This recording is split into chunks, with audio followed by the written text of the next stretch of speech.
en la mano sobre esta situación, la deuda, la mora.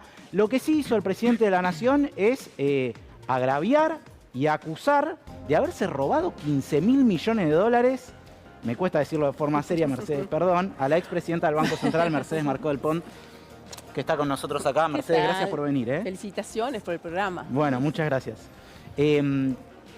¿Cómo tomaste esto? Me imagino estabas viendo la cadena nacional y de pronto el presidente de la Nación dice que te robaste 15.000 millones de dólares. A ver, no esperaba que viniera por ahí. Pensé que iba a volver la descalificación hacia mi persona, iba a volver por el mandato múltiple del Banco Central que modificamos en el año 2012.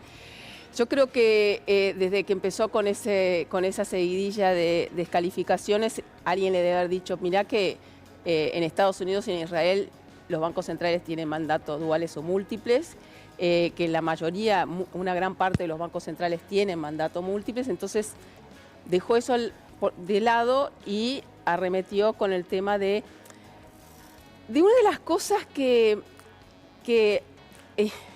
no quiero hacerlo personal, pero a mí siempre me ha llenado de orgullo de lo que fue mi trayectoria como funcionaria pública, primero como diputada nacional, que cuando llegué a la Cámara de Diputados en sesiones extraordinarias tuve que defender y votar el desendeudamiento con el Fondo Monetario Internacional con reservas internacionales, ¿sí? 9.500 millones que pagamos, se decía que iba a ser inflación, que rifábamos las reservas, al año ya habíamos recuperado las reservas internacionales y después sucesivamente lo que fue el Fondo del Bicentenario, lo que para el presidente de la Nación ha sido un robo fue la verdad que desendeudar al conjunto de la Argentina, al sector público nacional con los acreedores externos, ¿no? Claro. Si él dice eso tendría que poner las barbas en remojo porque en diciembre del 2023 a fines de diciembre de 2023, ellos emitieron una letra intransferible y pagaron deuda con reservas internacionales. O sea, hicieron lo mismo, digamos. Hicieron exactamente lo mismo, mirá. ¿no? Pero después es cierto que fueron recuperando y pagando parte de esas letras y sacándolas del balance del Banco Central. Pero ahora, Mercedes, porque uno ya lo ha desgraciadamente naturalizado. Sí. Es muy grave que el presidente acuse, lo hizo de Mendiguren también el fin de semana anterior, ahora lo hizo con vos. ¿Vas a hacer algo? Porque está diciendo, Mercedes Marcó del Pont se robó 15.000 millones de dólares. Pero lo que pasa es que yo ya no lo tomo seriamente. Digo, es un presidente que todos los días está descalificando, que destila odio, ¿sí? Injurias. La otra semana le dijo lo que le dijo al presidente Lula. Quiero decir, no para Milei. Entonces, la verdad, muchos me preguntaron, y yo digo, a mí me interesa más explicar de qué se trata esta reforma de la Carta Orgánica y saber lo que nos estamos jugando, que contestarle a este presidente que es inasible, sus discursos son inasibles, digo, es una contradicción, una inconsistencia, números estrafalarios, quiero decir, yo lamentablemente no me tomo en serio lo que él dice, sí me tomo en serio, muy en serio, porque son lo que ha sido el avance radicalizado de este proyecto neoliberal que la verdad que está dejando consecuencias hacia adelante. Y este es un hito más, donde tenemos claramente al Fondo Monetario Internacional que está haciendo mucho pressing para que... Mira, yo creo que como pasó en los 90 en los 90 con el menemismo y el régimen de la convertibilidad, hace mucho más de lo que le piden. Quiero decir, en los 90 el régimen de la convertibilidad fue como más allá del decálogo del consenso de Washington.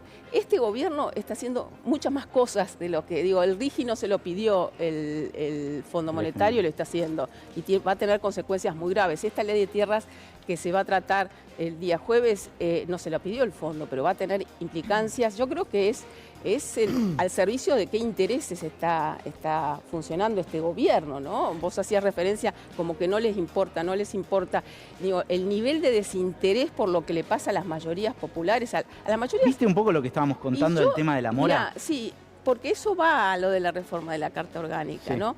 Nosotros, una de las principales cambio que hicimos en la reforma del 2012 fue justamente el mandato múltiple para permitir que el Banco Central tuviera las facultades de meterse en esos temas vinculados al crédito y a la tasa de interés. O sea, ¿sí? por ejemplo, decir, che, hay determinado sector de la sociedad que la está pasando mal, tenés que darle una tasa más baja. Pero es que, mira, yo el otro día miraba desde el 2023, Ahora, la diferencia entre la tasa que se pagaba a un plazo fijo y se le cobraba a un consumidor por la tarjeta de crédito era 1,5 veces, ¿sí? Ahora son 4 veces. 4 veces. Cuatro O sea, pasó veces. de 1,5 veces A 4 O veces. sea, te cobran mucho más por prestarte que lo que te pagan por dejar la Y plata en el banco. te cobran tasas altísimas reales en términos positivos, o sea, por encima de la inflación, y te pagan por debajo de la inflación, ¿sí?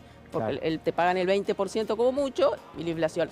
Eso, otra de las cosas que nosotros le dimos facultad al Banco Central es ampliar lo que decíamos el perímetro de la regulación, es decir, para meternos con las extrabancarias. Claro. Que en ese entonces era la famosa fintech, estoy hablando del año 2012, que nosotros empezamos a ver que era un fenómeno realmente importante. Y hoy la tasa de mora y las tasas de interés que están cobrando las extrabancarias, pero No, hoy está duplican, viendo, ni te triplican. cuento, en las casas electrodomésticos está la mora está al 50%, o sea, 1 de cada 2 directamente no paga. Pero perdón, porque David también te quiere hacer una pregunta. No, Mercedes, ¿cómo te va? Respecto tal, de la modificación de la Carta Orgánica del Banco Central, también está la forma de remoción. Lo pone en un lugar un poco difícil, valor presidente de la nación, digo, 2/3, 2/3. ¿Cuál es la inestabilidad de un presidente de un banco central como para tener que ir a esa situación? A ver, la modificación del año 2012 fue desandar toda la rémora de la reforma que había hecho Cavallo en el año 92, ¿sí? Sí. Era la ley, el Banco Central de la convertibilidad, un banco central que no podía hacer absolutamente nada. Y con el tema de la independencia del presidente y del directorio del Banco Central no nos metimos, mantuvimos la autarquía del directorio y del presidente, mantuvimos los 6 años, o sea, por encima de los 4 años que dura un presidente, justamente porque decíamos, bueno, ¿para qué discutir esto? Ahora están, como eso no lo modificamos, están con una sobreactuación de esto de decir se necesita lo mismo para echar un presidente del Banco Central que para hacer juicio político a un presidente de la nación. Yo no creo que prospere, sinceramente. Igual me gustaría hacer una aclaración al respecto de eso, la modificación de la Carta del Banco Central es una ley de mayoría simple, con lo cual vos necesitas 2/3 de ambas cámaras para echar al presidente del Banco Central, viene otro y aprueba por mayoría simple modificar la Carta del Banco Central y eso desaparece, digo. No, es una inconsistencia que yo no creo que vaya a prosperar, hay que verla hasta la constitucionalidad. Nosotros en el año 2010, cuando Cristina a fines del 2009 saca un decreto de necesidad de urgencia con el Fondo Bicentenario para pagar deuda con reservas, en ese momento ustedes recordarán que Martín Redrado dijo yo no voy a cumplir con ese DNU y ahí se judicializó, se hizo una cautelar, etc. Y finalmente se pagó con reservas y se hizo la comisión dentro del Senado de la Nación y se lo removió a Martín Redrado de su cargo. Entonces, ahora a mí me sorprende, ya yo no naturalizo esto de que el Banco Central muchas veces se piense como algo que no es parte del Estado Nacional, ¿sí? Como que que un ministro de Economía tiene que ser elegido por el presidente y tiene que irse con el presidente, que un ministro de Trabajo tiene que ser elegido por el presidente y se tiene que ir con el presidente, que un ministro de Desarrollo Social, no, presidente del Banco Central, no. Que es algo que no deberíamos naturalizar, porque finalmente se le está diciendo que a un presidente democráticamente elegido no puede tener decisión frente a determinados funcionarios. Claro. Esto es algo que está muy naturalizado en la Argentina y en el resto del mundo, pero que lo cierto es que las secuencias han sido que cuando termina un mandato de un presidente democráticamente elegido, generalmente se va al presidente. Pero le quieren dejar a Bausilli al gobierno que viene, ¿o no? Me parece que atrás de todo esto, lo importante es que le quieren dejar a Santiago Bausilli, socio del ministro de Economía Luis Caputo, en la consultora al presidente que viene. Por eso, hablar de independencia en este gobierno es casi una tomadura de pelo, ¿no? Pero de todas maneras, la pregunta está buena esa, porque decís, la verdad, tiene las facultades para meterse con la fintech, tiene las facultades para decir no, estas tasas de interés no pueden ser, tiene las facultades para decir se necesita más crédito para las pymes, no las usa. Tendría las facultades para darle adelantos al Tesoro para que el ajuste del sector público no caiga todo sobre los hombros de los jubilados, de los docentes, de las personas con discapacidad. Tiene todas esas facultades, no las está usando, ¿sí? Entonces, ¿por qué quiere cambiar la Carta Orgánica?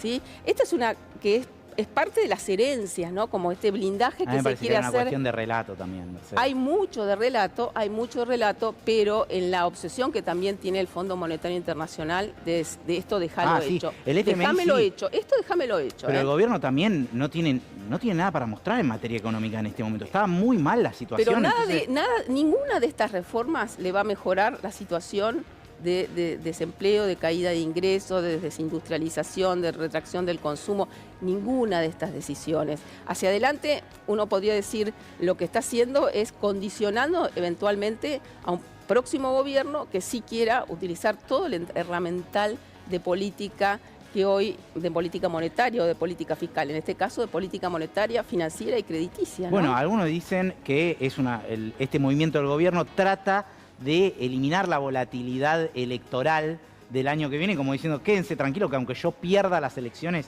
este modelo económico se va a perpetuar. Entonces reformo la Carta Orgánica del Banco Central. Sí, esta reforma se hizo en el 2012. Pasó parte del gobierno de Cristina. Con esta, es bueno recordar, cuando Néstor asumió en el año 2003, la relación deuda-producto era 150% más o menos. Y cuando Cristina se fue en el 2015, después del desendeudamiento, no llegaba al 40%. Claro. ¿Sí? Y teníamos un nivel de inflación más bajo que el que tiene ahora Milei.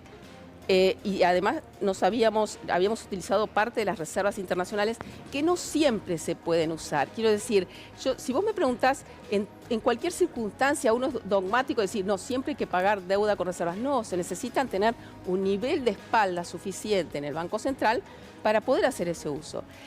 Pero ¿por qué yo le doy mucha importancia al tema del pago de deuda con reservas y a esa discusión?